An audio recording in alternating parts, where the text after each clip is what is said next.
আসসালামু আলাইকুম চাচা। আমরা তো আসছি বগুড়া থেকে। আমরা আসার উদ্দেশ্য হলো আমাদের বীরশ্রেষ্ঠ আবু সাইদ কবর জিয়ারত করার জন্য। তা আমরা আপনাদের সহ মিলে একটু কবর জিয়ারত করব, বুঝছেন? এই উদ্দেশ্যে আমাদের এমডি সাহেব কিছু বলবেন? আমরা কবর জিয়ারতের কাজটা সারি।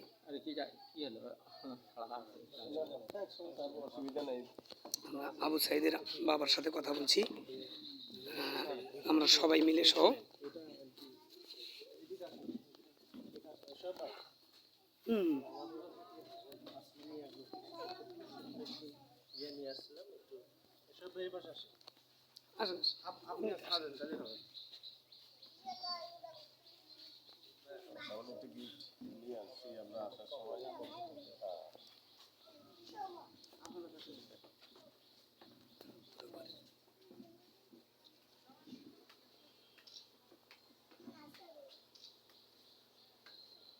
দোয়া করি আল্লাহ যেন শহীদের মর্যাদা অবশ্যই দিবেন, তাছাড়া আমরাও দোয়া করি। আর আসলে সবাই আমরা মরতে হবে, কেউ বাঁচবো না, কিন্তু আপনার ছেলে যেভাবে মরছে এটা বাংলাদেশ যতদিন থাকবে ততদিন মানুষ স্মরণ করবে, এটাই সবচেয়ে বড় কথা।